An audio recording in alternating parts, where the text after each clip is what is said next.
Hay cuentos que son en sí mismos una vuelta de tuerca. Hola, ¿qué tal? Los saludo a Josué Álvarez, esto es Contando los Días y hoy hablaré de un cuento de Italo Calvino que se llama La Oveja Negra. El cuento es muy simple, de hecho está contado casi como un resumen, no hay un trabajo enorme sobre los personajes, prácticamente se nos cuenta la estructura y cómo van modificándose las relaciones. Esto suele suceder que los relatos sean así de simples cuando hay una muy buena idea y el cuento es capaz de sostenerse sobre ella. Por supuesto que si el escritor viene y dice esta idea la voy a trabajar desde una profundidad de los personajes y desde su complejidad, posiblemente nos quede una obra maestra. Pero en este caso lo que tenemos es un buen cuento.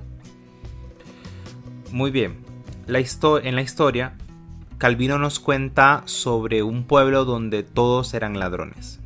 Todos.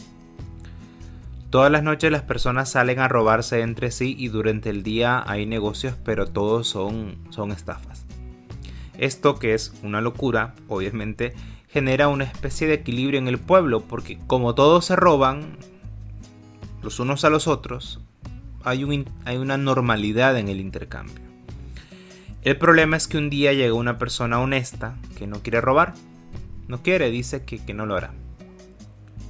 Esto lógicamente genera un desajuste porque, vamos a ver, ellos solo robaban si la persona no estaba en casa. Había como una especie de código. Ellos, claro, como todos eran ladrones, llegaron a generar una especie de código. Y como a él lo miraban siempre, pues se regresaban. El problema es que había una persona que no tenía a quien robar. Porque para que una persona tuviera a quien robar tenían que salir todos. Por el bien del pueblo le pidieron que robara, pero él se negó a hacerlo. Como era un buen tipo, para hacerles el favor, lo que hizo fue salirse de su casa todas las noches y que robaran a sus anchas. Obviamente esto posteriormente tendría sus consecuencias. Esa situación a largo plazo generó que otras personas dejaran de robar y otras lo siguieran haciendo. Calvino más o menos explica cómo se llegó a eso. Pero no es lo importante es que se crearon ricos y se crearon pobres, que no existían antes de esto. Los ricos se hacían cada vez más ricos y los pobres cada vez más pobres. Y el cuento termina diciendo que cuando hubo un honesto en el pueblo fue el primero en morir de hambre. Esa es la consecuencia de la cual les hablaba. A ver, yo normalmente digo que los cuentos quizá solo quieren contar la historia.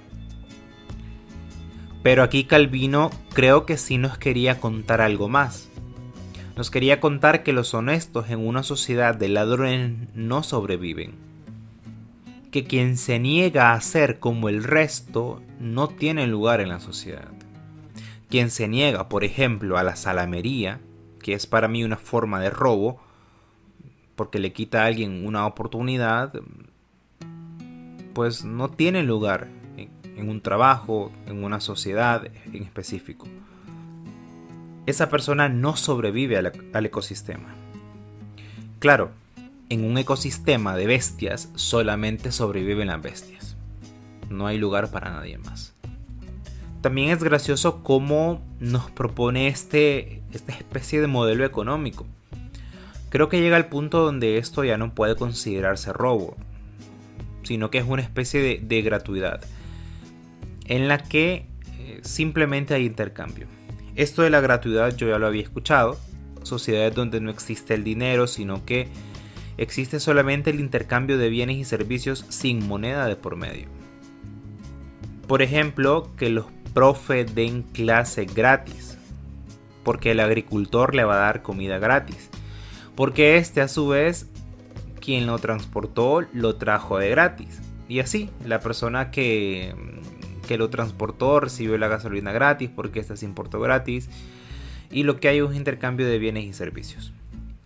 No sé, obviamente es una locura, pero porque estamos acostumbrados al dinero, claro está, pero es más o menos lo que se propone en este cuento de Calvino, es lo único que estoy diciendo.